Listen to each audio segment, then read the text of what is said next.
ये ऑप्टिक्स का दूसरा वीडियो है जो एग्ज़ाम पॉइंट ऑफ व्यू से है, 2025 एग्ज़ाम पॉइंट ऑफ व्यू से। फिर हम टोटल इंटरनल रिफ्लेक्शन आपको डेरिवेशन नहीं करवाने जा रहे हैं, क्योंकि हमको पता है कि डेरिवेशन सिंपल पूछेगा नहीं। टोटल इंटरनल रिफ्लेक्शन आपको समझना होगा, लॉ है और इसको लगाने आपको सीखना होगा। और सीबीएसई इस तरह का न्यूमेरिकल्स जो पिछले कुछ ईयर्स में पूछा गया है, कुछ अच्छा क्वेश्चंस जो आपको वहाँ हेल्प कर सकता है एग्ज़ाम हॉल में, वो आपको करना चाहिए और वो करवा रहे हैं आपको। तो टोटल इंटरनल रिफ्लेक्शन पढ़ा रहे हैं आपको, लेकिन एग्ज़ाम पॉइंट ऑफ व्यू से। कोई आपको नोट्स वोट्स यहाँ बनाने को नहीं मिलेगा, आपको डायरेक्ट एग्ज़ाम हॉल में हो सके यही क्वेश्चन आपको मिल जाए। चाहिए ये होता क्या है, इस चीज़ को समझने के लिए टोटल इंटरनल रिफ्लेक्शन क्या होता है, तो आप थोड़ा सा याद कीजिए आप कौन सा चैप्टर पढ़ रहे हैं। आपका एक्सरसाइज क्या है? आपका एक्सरसाइज है रिफ्रैक्शन ऑफ लाइट, और यहाँ पर एक वर्ड दिया गया टोटल इंटरनल रिफ्लेक्शन। रिफ्लेक्शन तो पढ़ के आए हैं। रिफ्लेक्शन क्या होता है कि angle I equal to angle R, ठीक है। रिफ्रैक्शन क्या होता था कि अगर ये रेरर मीडियम से डेंसर मीडियम की तरफ जा रहा है तो ये आपका इंसिडेंट एंगल है, और ये रिफ्लेक्टेड एंगल है जो कि रेरर से जब डेंसर जाता है तो टूवर्ड्स द नॉर्मल होता है, जिससे हम लोगों को क्या परेशानी होता है। इसके मुकाबले में यहाँ का एंगल अगर हमको आई भी पता है, रिफ्लेक्शन में आई अगर 60 है तो आर भी आंख मूंद करके 60 ही होगा। ये लॉ है, लॉ ऑफ रिफ्लेक्शन इसे बोलते हैं। लेकिन यहाँ पर ऐसा नहीं है। अगर यहाँ 60 है तो यहाँ कुछ भी हो सकता है, हो सके 30 हो सकता है, हो सके 45 हो सकता है, कुछ भी हो सकता है, और इसको हम लोग फाइंड करना सीखते हैं। ये रिफ्रैक्शन हुआ, ये रिफ्लेक्शन हुआ, ठीक है। और इसमें हम लोग इस एंगल को फाइंड करने के लिए हम लोग यूज़ करते हैं स्नेल्स लॉ। ऑप्टिक्स में एक अच्छा बात भी है, ज़्यादा लॉ नहीं है, बहुत सारा लॉ नहीं है, छोटा लॉ है, एक ही लॉ है। लॉ ऑफ रिफ्रैक्शन के लिए एक ही लॉ लगेगा, जिसे हम लोग बोलते हैं स्नेल्स लॉ। इस्तेमाल क्या करते हैं, जब अगर हमको यहाँ पर मालूम है कि ये 60 डिग्री तो ये कितना एंगल है, इसको खोजा जा सकता है क्या लगा करके, स्नेल्स लॉ। यहाँ खोजने का तो ज़रूरत ही नहीं है। अगर यहाँ 60 है तो यहाँ पर भी 60 होगा। ये रिफ्लेक्शन है, ये रिफ्रैक्शन है। स्नेल्स लॉ कैसे लगाते हैं, जैसे एरो जाता है उसी अनुसार से बोलना पड़ता है। जैसे स्नेल्स लॉ कैसे लगाओगे, जैसे ये मीडियम क्या है, refractive index of medium air है, तो air mu A into sine आई जो आपको दिया हुआ 60, ठीक है। और ये ग्लास है, अभी हम आपको रिफ्रैक्टिव इंडेक्स दे रहे हैं। रिफ्रैक्टिव इंडेक्स यहाँ पर सपोज कर लो 1.5 है, ठीक है। तो म्यू जी इंटू यहाँ का एंगल साइन आर जो कि खोजना है, ठीक है। बहुत आसानी से ये बन सकता है, क्योंकि अगर रिफ्रैक्टिव इंडेक्स एयर का हम लोग जानते हैं 1 होता है, साइन 60 √3/2 होता है। रिफ्रैक्टिव इंडेक्स ऑफ ग्लास आपको पता है 1.5 इंटू साइन आर, और इस तरह से यहाँ पर आराम से आप निकाल सकते हैं √3/2, और यहाँ पर आपका आ गया 2 इंटू 1.5 साइन आर, और √3 यहाँ पर भी 3 हो जाएगा, ये √3 से कट जाएगा साइन आर। तो साइन आर इक्वल टू आप एंगल निकाल चुके हैं √3/2। तो इस तरह से बच्चा आप लोग करके हम लोग रिफ्रैक्शन में थोड़ा सा प्रॉब्लम होता है, क्योंकि एंगल आई और एंगल आर सेम नहीं आता है। तो निकालने का ट्रिक है, तरीका है, प्रोसेस है, और उस प्रोसेस का नाम है स्नेल्स लॉ लगा करके हम लोग एंगल को खोजते हैं। इसमें सबसे जो इम्पॉर्टेंट पॉइंट है, आपको क्या पता होना चाहिए, रिफ्रैक्टिव इंडेक्स पता होना चाहिए। रिफ्रैक्टिव इंडेक्स क्या होता है ये भी समझ लो। रिफ्रैक्शन चैप्टर में दूसरा सबसे इम्पॉर्टेंट टर्म है रिफ्रैक्टिव इंडेक्स। सब जगह आपको देखोगे खाली रिफ्रैक्टिव इंडेक्स दिया हुआ है। रिफ्रैक्टिव इंडेक्स मीडियम को एक्सप्लेन करता है कि वो मीडियम कितना डेंसर है या वो कितना रेरर है। ऑप्टिकल डेंसिटी, ऑप्टिकली वो कितना रेरर, जैसे हवा बहुत रेरर है, वहाँ लाइट बहुत स्पीड से चल सकता है, उसके मुकाबले में पानी डेंसर मीडियम हुआ। तो ये चीज़ आपको स्टडी कौन करवाता है, रिफ्रैक्टिव इंडेक्स ही बतलाता है। 10 क्लास में ही रिफ्रैक्टिव इंडेक्स को पढ़ाया गया था, और 10 क्लास में रिफ्रैक्टिव इंडेक्स को खोजने का तरीका क्या था। 10 क्लास में रिफ्रैक्टिव इंडेक्स आप खोजते थे म्यू इक्वल टू c/v, ठीक है। c/v, c क्या है, speed of light in air या वैक्यूम। जो कि 3 × 10⁸ मीटर पर सेकेंड होता है और पानी में स्लो हो जाता है। ठीक है, तो जितना ऑप्टिकल डेंसिटी आपका बढ़ेगा, जो जितना ठोस होगा उतना ज़्यादा वो डेंसर होगा, उतना ज़्यादा वो वहाँ पर लाइट एनर्जी स्लो हो जाएगा, उसका स्पीड घट जाएगा। ठीक है, तो इसका आपको चार्ट भी देखने को मिलेगा बुक में कि आपको नॉर्मली एयर का 1 होता है, आपका वाटर का 1.33 होता है, ग्लास का 1.5 होता है, डायमंड का सबसे ज़्यादा ऑप्टिकली डेंसर होता है। डायमंड सबसे ऑप्टिकली डेंसर, बात याद रखिएगा, सबसे ज़्यादा उसका डेंसिटी ऑप्टिकली रेफ्रैक्टिव इंडेक्स अगर उसका खोजिएगा तो 2.42 करके निकलता है।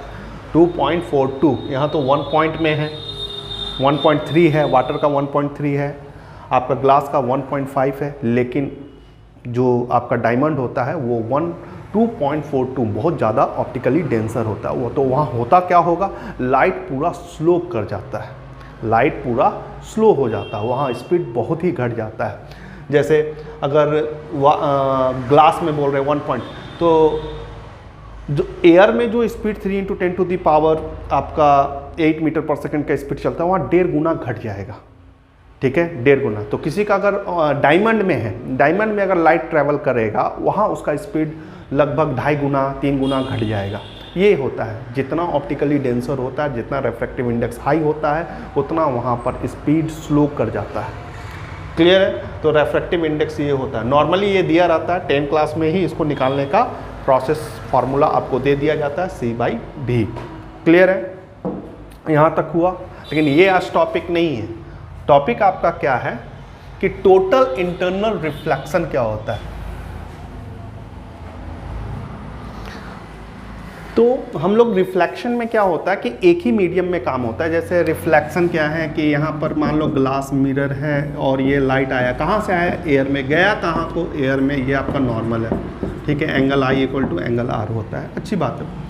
रिफ्रैक्शन में क्या बोला जाता है, एक मीडियम में बात नहीं होता, अगर ये एयर है तो ये ग्लास है, 2 मीडियम 3 मीडियम 4 मीडियम ऐसे आपको दिया रहता है। वहाँ लाइट अगर रेयर से डेंसर जाता है तो टूवर्ड्स द नॉर्मल, और डेंसर से रेयर जाता है तो अवे फ्रॉम द नॉर्मल ये जाता है। इतना ये सब बच्चे लोग जानते हैं। लाइट जैसे ऐसे आ रहा है ऐसे, तो टूवर्ड्स द ये होगा, अच्छी बात है। तो ऐसा आप कर सकते हो क्या कि जब मान लो 2 अलग अलग मीडियम हैं, जैसे यहीं पर एयर है, ग्लास है, और यहाँ पर ये लॉ काम कर दो, ये तो रिफ्रैक्शन हो रहा है, लेकिन ऐसा कुछ आप कर सकते हो कि यहाँ रिफ्लेक्शन क्रिएट हो जाए। अभी तो रिफ्रैक्शन है, ऐसा कर सकते हो जैसे यहाँ पर ये रिफ्लेक्शन हुआ, ये रिफ्रैक्शन हुआ, यहाँ आप कुछ कर सकते हो जो यहाँ पर रिफ्रैक्शन टॉपिक हट करके रिफ्लेक्शन आ जाए। ठीक है, कर सकते हैं, लेकिन उसका कुछ कंडीशन है। ऐसा करेंगे तो ज़िंदगी में नहीं होगा।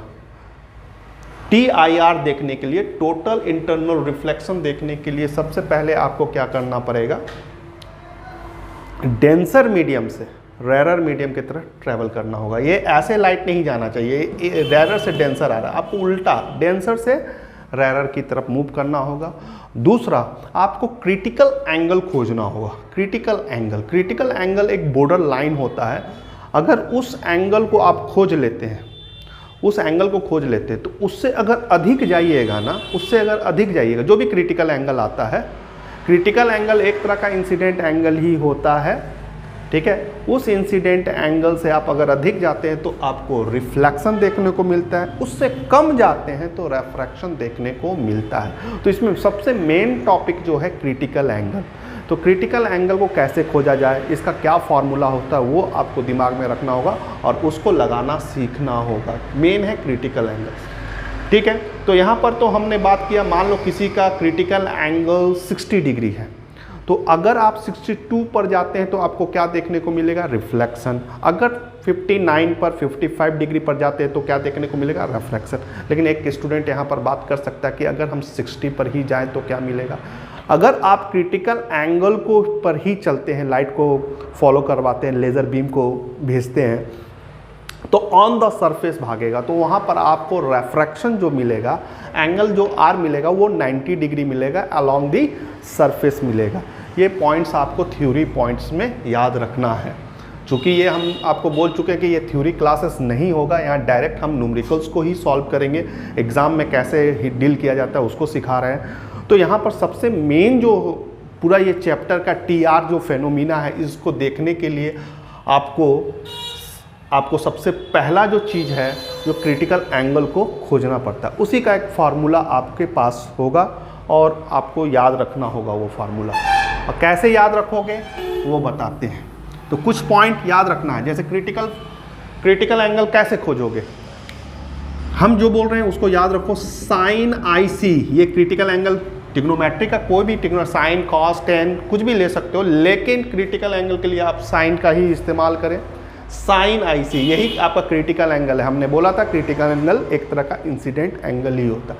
कैसे खोजा जाए, बस इसको खोजने का एक ही तरीका है, रैरर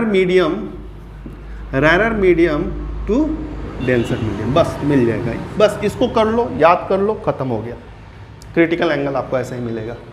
आपको मीडियम दिया रहेगा, हमने बोला रेफ्रैक्शन जो फेनोमिना है वो हमेशा 2 मीडियम 3 मीडियम ऐसे करके दिया रहेगा। तो आप पेयर में देखोगे, आपका जो रैरर मीडियम होगा ना, पेयर में जो रैरर मीडियम होगा उसको ऊपर लिखना है, और जो डेंसर मीडियम होगा उसको नीचे लिखना है, डिवाइड करना है, कुछ ना कुछ आपको एंगल मिलेगा, वो आपका क्रिटिकल एंगल है। सपोज कर लो उसको सॉल्व करके आपका क्रिटिकल एंगल आप खोज लेते हैं, 30 डिग्री आता है, 30 डिग्री आता है। अब ये क्रिटिकल एंगल को अगर आप लेज़र बीम, एक लेज़र बीम बच्चा लोग खेलता है ना, उससे बीम निकलता है, अगर 30 डिग्री पर भेजते हैं, 30 डिग्री पर भेजते हैं, मान लो ये लेज़र बीम है और ये एंगल आप नॉर्मल से, ठीक है ना, 30 डिग्री पर भेजते हैं, 30 डिग्री पर भेजते हैं, और ये क्रिटिकल एंगल के बराबर है, तो ऐसे जाएगा। लाइट R आपको क्या मिलेगा, 90 डिग्री मिलेगा। R आपको क्या मिलेगा, 90 डिग्री मिलेगा। अगर आप 32 डिग्री से भेजते हैं,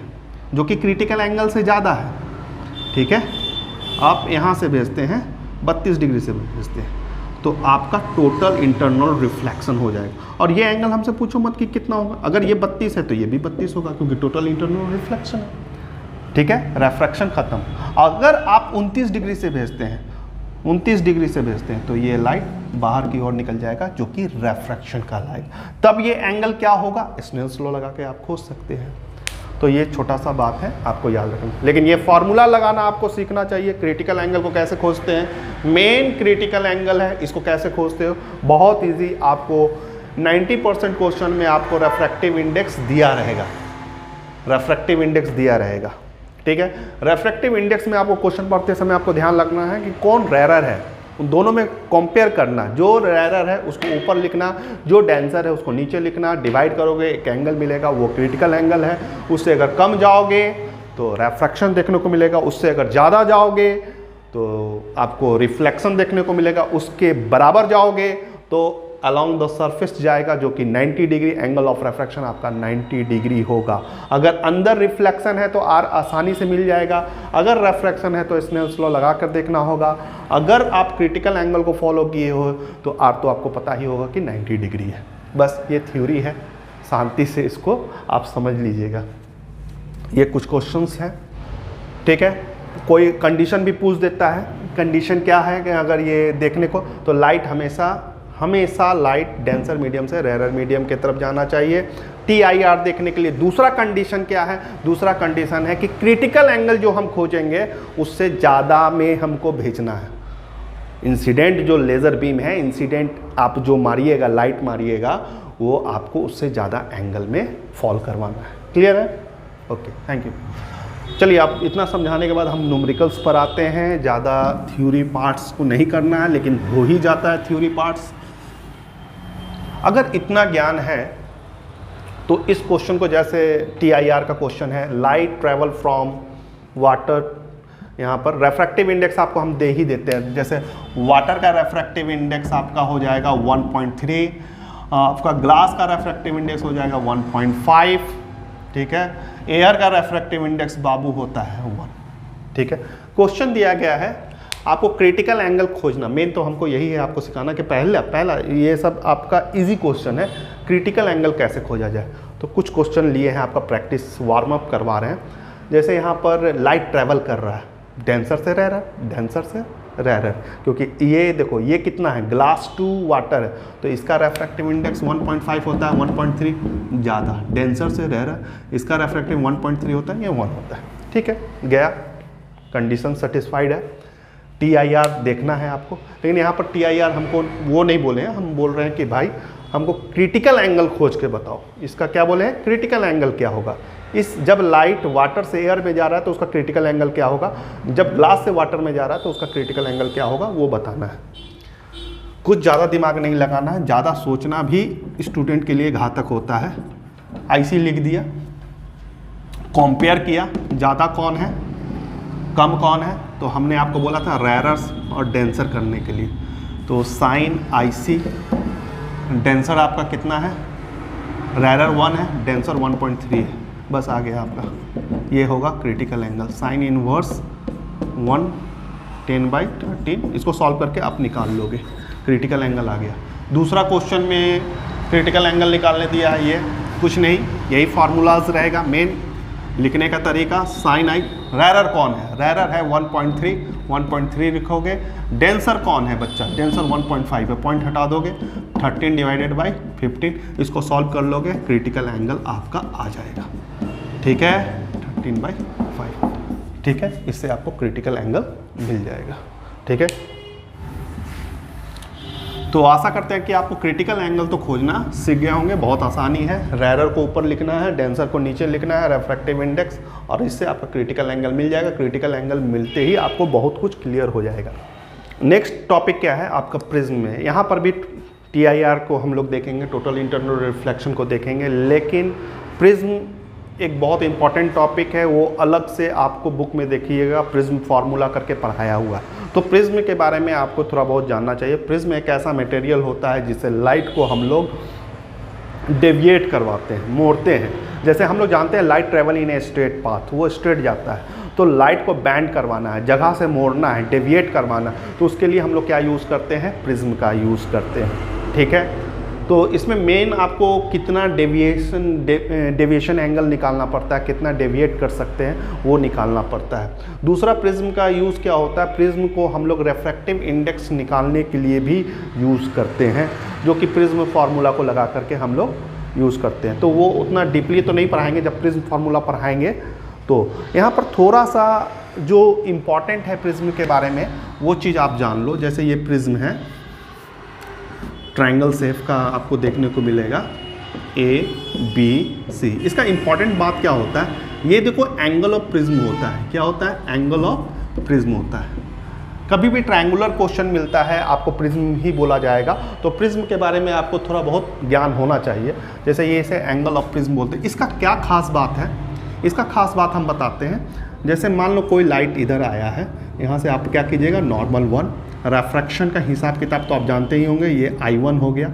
अब ये लाइट अगर नहीं होता तो सीधा जाता, स्ट्रेट ट्रेवल करता, लेकिन ये रेयरर मीडियम μ1 μ2 μ1 आपका रेयरर मीडियम आ गया। रेयरर मीडियम से ये डेंसर मीडियम की तरफ जा रहा है। तो नॉर्मली क्या होता है कि हम लोग लाइट कैसे बैंड करेगा, टूवर्ड्स द नॉर्मल। सपोज कर लो ये इस तरह से बैंड किया, ठीक है, ये एंगल आपका R1 हो गया। अब लाइट फिर से एक नॉर्मल बनाओगे N2। अब लाइट कैसे जा रहा है, डेंसर से रेयरर, तो ये तो जाना तो ऐसे चाहिए था, लेकिन ये अवे फ्रॉम द नॉर्मल भागेगा। ये तुम्हारा क्या हो जाएगा, इमर्जेंट रे। क्या है, इमर्जेंट, जो इमिट किया है। क्लियर है। और इसे तुम अंदर में R2 ही मानोगे। क्या मानोगे, R2 ही मानोगे।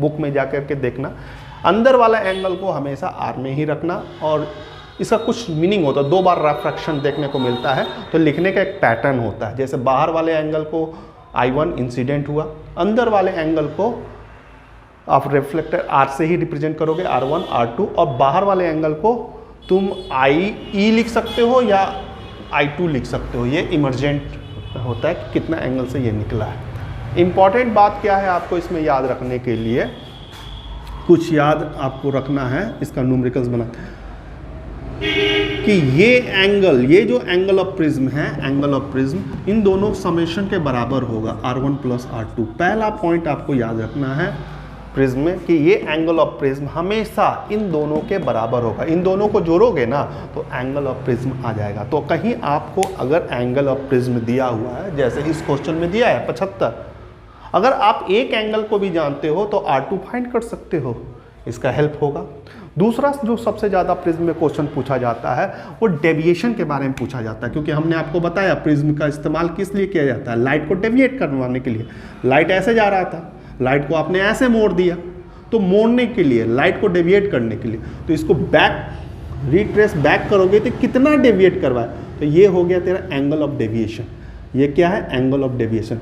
इसका फॉर्मूला याद रखोगे कि ये कैसे निकलता है, तो I1 प्लस I2 इमरजेंट है, माइनस यहाँ पर तुम कर सकते हो R1 प्लस R2, या डायरेक्ट A भी लिख सकते हो। इसको क्या लिख सकते हो, deviation I1 plus I2 A। Clear है, ये फॉर्मूला समझ में आया। इस क्वेश्चन पर आते हैं। ट्रायंगुलर शेप था इसलिए थोड़ा बताना था इसमें। चलिए क्वेश्चन पर आते हैं। What should be the angle of incident of light clear face of the prism. Clear face इधर है, इधर तो आपका पानी भरा हुआ है, इस फेस में प्रिज्म रखा हुआ है, इधर कोई लिक्विड दिया हुआ है जिसका रेफ्रैक्टिव इंडेक्स 3√2/4 दे रहा है, इधर हवा है, क्लियर फेस है, ठीक है। तो आपसे पूछा जा रहा है what should be the angle of incidents. आप यहाँ पर एंगल ऑफ इंसिडेंट कितना दोगे, मतलब I1 के बारे में पूछ रहा है, कितना दोगे या रखोगे जिससे क्या हो, it's just TIR, total internal reflection. Just बोल रहा है तो मतलब सरफेस के अलोंग ही चल जाए।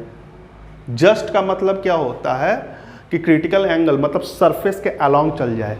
TIR बोलता तो रिफ्लेक्शन दिखाना पड़ता, मतलब जो भी क्रिटिकल एंगल आता उससे ज़्यादा एंगल पर भेजता है। यहाँ जस्ट वर्ड यूज़ किया है, तो यहाँ पर जो रिफ्रैक्शन आपको देखने को मिलेगा सरफेस के अलोंग ही जाना पड़ेगा एट लिक्विड कवर्ड फेस। यहाँ से तो थोड़ा सा फिगर बना करके हम लोग देखते हैं इसमें, इसी को मिटा देते हैं। क्वेश्चन याद रखना या राइट डाउन कर लेना अपना।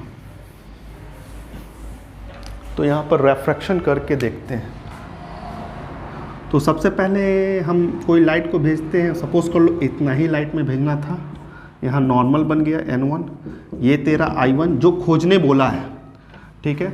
लाइट रैरर से डेंसर की तरफ जा रहा है, अगर नहीं रहता तो ये तो सीधा ही चल जाता, लेकिन अभी रैरर से डेंसर है तो टूवर्ड्स द नॉर्मल बैंड करेगा। सपोज कर लो ये इस तरह से बैंड किया, यहाँ पर इतना बैंड किया, ठीक है। ये आपका क्या हो गया, R1 हो गया, ठीक। दूसरा अब यहाँ पर नॉर्मल बनाओगे, इस लाइन पर नॉर्मल N2 बनाओगे। अब यहाँ पर क्वेश्चन बोला है जहाँ कर्व सरफेस है वहाँ सतह हमको जस्ट TIR देखना है, तो जस्ट TIR देखने के लिए ये थोड़ा सा नॉर्मल अच्छा से बनाओ, ऐसे ऐसे, ठीक है, इस तरह से। ये 90 डिग्री आपका हो गया, ये तेरा R2 हो गया, ठीक है। तो ये इस तरह का रिफ्रैक्शन देखने के लिए आपको यहाँ पर एंगल को कितना होना चाहिए ये खोज करके बताओ, ये आपको दिया गया है, ठीक है। तो ये चीज़ देखने के लिए तो हमको ये वाला एंगल कितना क्रिटिकल एंगल के बराबर ही होना चाहिए, है कि नहीं। हमने तो यही बोला कि सरफेस के अलोंग जाएगा तो क्रिटिकल एंगल के बराबर होना चाहिए। तो इसका क्रिटिकल एंगल क्या है वो खोजना होगा, ठीक है। यहाँ पर क्रिटिकल एंगल देख रहे हैं तो आपका दो मीडियम को देखना है। क्रिटिकल एंगल खोजना बहुत ही आसान है, साइन IC इक्वल टू ये एक मीडियम है और एक मीडियम ये है। अब ये है ज़्यादा है कि ये ज़्यादा है, जैसे कंडीशन में क्या बोला गया है कि TIR में कि टोटल इंटरनल रिफ्लेक्शन में हमेशा लाइट डेंसर मीडियम से रेयर मीडियम, तो ये तो डेंसर मीडियम होना ही चाहिए और ये आपका रेयर। उतना अगर दिमाग नहीं लगाना, इसको सॉल्व करके देख लो, ये 1.5 से कम ही आएगा। तो क्रिटिकल एंगल निकालने के लिए आप क्या करोगे, rarer refractive index rarer divided by आपका डेंसर। तो रेरर आपका 3√2/4 और यहाँ पर 1.5, जिसे हम 3.2 भी लिख सकते हैं। 3/2 डेढ़ ही होगा, ये ऊपर चला जाएगा। 3 कट गया, यहाँ 2 कट गया, तो साइन IC इक्वल टू √2/2 होगा, जो कि आप 1/√2 से काट सकते हो। Sine IC equal to sine 45, इतना का वैल्यू होता है 45, साइन साइन हट जाएगा, आई सी इक्वल टू 45 डिग्री होगा। ठीक है, तो क्रिटिकल एंगल हमने खोज लिया। अगर ऐसा है तो ये एंगल आपका क्या है, 45 डिग्री है। कितना है, 45 डिग्री है। अच्छी बात है, लेकिन ये एंगल पूछा नहीं है, पूछा यहाँ पर है, यहाँ तक चले जाएंगे। अब ये एंगल कैसे खोजेंगे, एंगल ऑफ प्रिज्म का अगर ज्ञान है तो एकदम मिल जाएगा। तो आप क्या करोगे, दूसरा A equal to R1 plus R2। A आपका कितना दिया है, 75 डिग्री दिया हुआ है, R1 खोजना है, और R2 आपको कितना दिया हुआ है, कितना है, 45 डिग्री आया। तो R1 equal to 75 minus 45, R1 equal to 0 हो गया, 3 हो गया, 30 डिग्री। तो बाबू ये भी आपने खोज लिया, ये 30 डिग्री है। सर ये खोजना है, ये खोजना, अरे ये भी मिलेगा। अब क्या कर लो, स्नेल्स लॉ लगा दो। स्नेल्स लॉ इस पॉइंट पर स्नेल्स लॉ लगाओ। चलो स्नेल्स लॉ लगा रहे हैं, स्नेल्स लॉ एट, इसका नाम रख देते हैं एम पोजीशन, एम पर। जैसे तीर जाता है वैसे ही लगाना है। तीर कैसे गया, हवा से, हवा का रेफ्रेक्टिव इंडेक्स 1, पहले लिख देते हैं, mu A into sine I1 जो खोजना है, शीशा में चले गए, mu glass into sine 30 degree जो कि दिया हुआ है 30 डिग्री। इसका रेफ्रेक्टिव इंडेक्स 1 होता है, साइन I आपको खोजना है, और ग्लास का रेफ्रेक्टिव इंडेक्स 1.5 दिया है, 1.2, इसका 1/2। इसको सॉल्व कर लीजिए आप लोग, और आपका यही वैल्यू आपका आ जाएगा इंसिडेंट। इस एंगल पर आपको इंसिडेंट करना है 15 डिवाइडेड बाई 20, तो 5 का टेबल से 3, ठीक है, 4, तो 3/4 इस एंगल, ये आपका इंसिडेंट एंगल है, जिससे आप फ्लो कीजिएगा तो ये चीज़ आपको देखने को मिलेगा। अच्छा क्वेश्चन था, ठीक है। तो ये TIR का छोटा सा क्वेश्चन आपका है। जो बात बोल रहे हैं एग्ज़ाम में ऐसे ही प्रिपरेशन किया जाता है। नोट रूट्स पढ़ने से CBSE नहीं निकलेगा, CBSE का मूड ऑफ है। 2020 में जब नीट का क्वेश्चन के बारे में जो बोला गया, उसके बाद से उसका मूड ऑफ है। वो क्वेश्चन का लेवल को ही चेंज कर दिया। जितना भी सेंट्रल बोर्ड का क्वेश्चन पेपर सेट हो रहा है, कुछ अलग ही लेवल का हो रहा है। तो व्हाट इज़ करके पढ़ने से आपको कुछ नहीं मिलने वाला है। इस तरह का प्रैक्टिस की